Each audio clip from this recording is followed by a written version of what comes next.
Halo historian. Assalamualaikum warahmatullahi wabarakatuh. Yuk, belajar sejarah.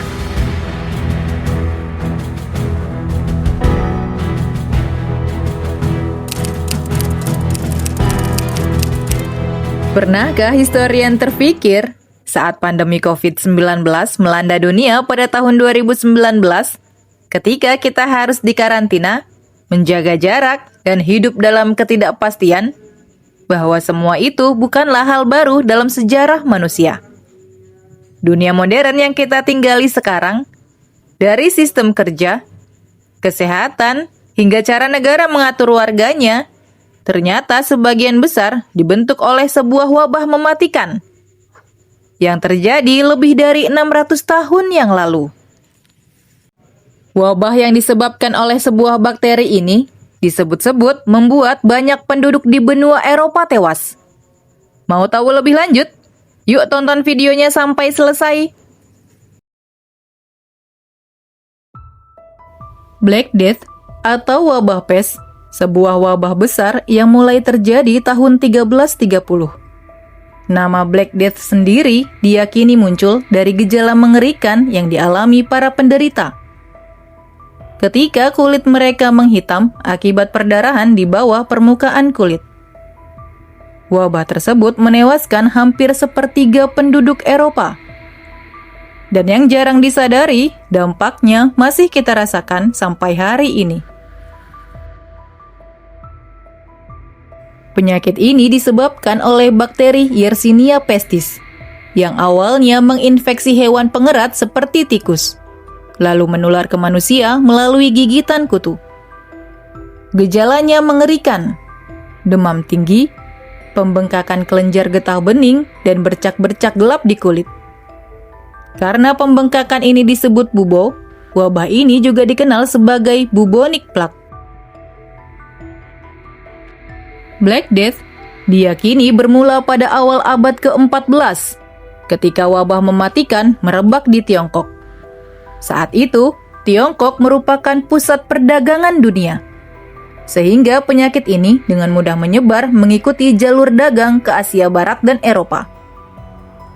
Pada Oktober 1347, kapal-kapal dagang Italia yang kembali dari Laut Hitam berlabuh di pelabuhan Messina, Sisilia, membawa penumpang yang sebagian besar sudah meninggal atau sekarat. Dalam hitungan hari, wabah menyebar ke seluruh kota.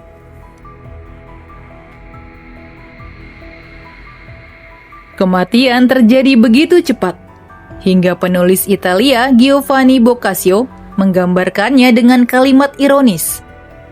Makan siang bersama teman-teman dan makan malam bersama leluhur di surga. Awalnya, masyarakat mengira wabah ini adalah kutukan Tuhan, sehingga jenazah dikuburkan secepat mungkin. Namun, cara itu tidak menghentikan penyebaran penyakit. Dari pengalaman pahit itulah muncul satu pelajaran penting, isolasi. Kota-kota di Italia Utara mulai menerapkan karantina selama 40 hari bagi orang sakit dan seluruh desa yang terpapar. Praktik ini kemudian menyebar ke seluruh Eropa dan menjadi fondasi karantina modern. Meski secara tradisional, Black Death diyakini disebabkan bakteri Yersinia pestis, sebagian ilmuwan modern mempertanyakan hal ini. Penelitian dari Universitas Liverpool mengajukan teori bahwa wabah tersebut mungkin disebabkan virus mematikan yang mirip Ebola, yang menyebar langsung antar manusia dan menyebabkan perdarahan hebat di dalam tubuh. Terlepas dari perdebatan ilmiahnya, ada satu hal pasti. Black Death mengubah cara manusia memahami penyakit, kesehatan publik, dan peran negara dalam melindungi warganya. Konsep karantina yang hari ini terasa sangat familiar sebenarnya mulai berkembang dari masa ini. Namun, Black Death tidak hanya membawa kematian. Wabah ini juga mengguncang sistem dunia lama.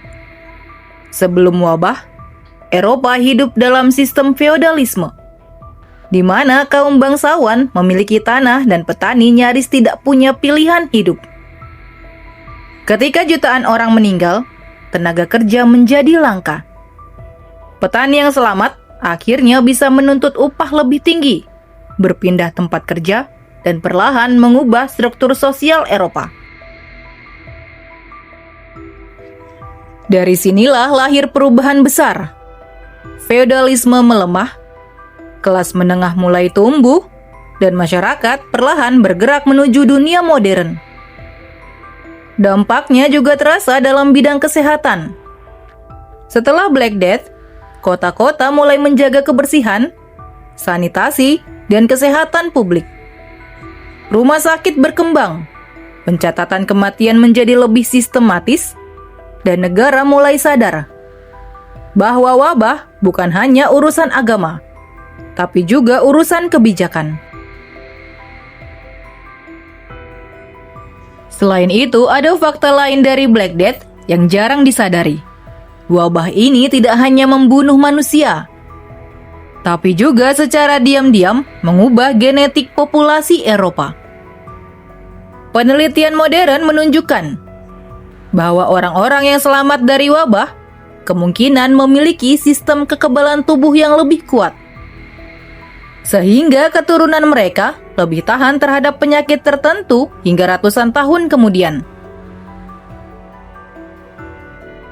Selain itu, Black Death ikut mendorong perubahan besar dalam budaya dan psikologi masyarakat.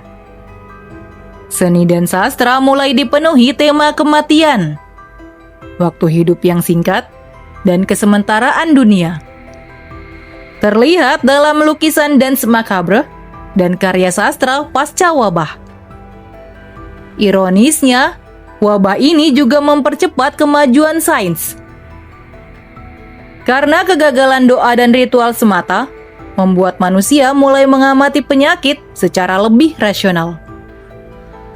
Tanpa Black Death, mungkin dunia tidak akan mengenal karantina, kesehatan publik, dan cara berpikir ilmiah seperti yang kita kenal sekarang. Menariknya, ketika Black Death melanda Eropa, Timur Tengah, hingga sebagian Asia, wilayah Nusantara tidak tercatat mengalami wabah yang sama. Dalam naskah kuno, memang disebutkan adanya penyakit mematikan yang disebut pati. Tapi para sejarawan sepakat bahwa penyakit itu bukanlah Black Death, melainkan wabah lokal yang umum terjadi di wilayah tropis. Salah satu alasan utama mengapa Black Death tidak berkembang di Nusantara adalah faktor iklim dan kondisi alam. Lingkungan tropis yang lembab tidak cocok bagi ekosistem tikus Eropa dan pembawa wabah pes untuk berkembang secara masif. Selain itu, pola pemukiman dan perdagangan di Nusantara berbeda dengan kota-kota padat di Eropa, sehingga rantai penularan tidak terjadi dalam skala besar. Namun, itu tidak berarti Nusantara sepenuhnya terbebas dari wabah pes. Penyakit ini baru benar-benar tercatat masuk ke Indonesia pada masa kolonial, ketika mobilitas manusia dan barang meningkat pesat akibat perdagangan global. Pada akhir abad ke-19 dan awal abad ke-20, wabah pes muncul di beberapa wilayah Hindia Belanda, terutama di Jawa.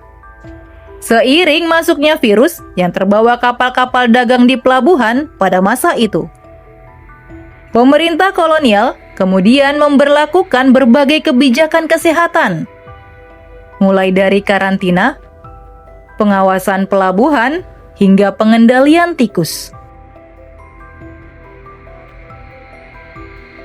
Jika semua ini terasa familiar, itu karena dunia modern pernah mengalaminya kembali. Saat pandemi COVID-19 melanda, kita melihat hal yang mirip. Karantina, pembatasan sosial, ketakutan massal, hoax, bahkan perdebatan antara sains dan kepercayaan. Bedanya hari ini kita punya ilmu pengetahuan. Hasil pembelajaran panjang sejak wabah-wabah besar di masa lalu termasuk Black Death. Itu tadi sekilas tentang sejarah Black Death. Black Death mengajarkan satu hal penting. Krisis besar seringkali menjadi pemicu perubahan besar. Dari kehancuran lahir sistem baru. Dari wabah muncul kesadaran tentang kesehatan, negara, dan masyarakat. Jadi ketika kita berbicara tentang pandemi di masa kini, sebenarnya kita sedang melanjutkan cerita panjang umat manusia. Cerita yang sudah dimulai ratusan tahun lalu. Sejarah bukan hanya tentang masa lalu. Dia adalah cermin tentang bagaimana manusia bereaksi saat dunia berubah. Semoga video tadi bermanfaat dan menambah pengetahuan kita tentang sejarah, karena sejarah adalah guru kehidupan. Sampai jumpa di video selanjutnya.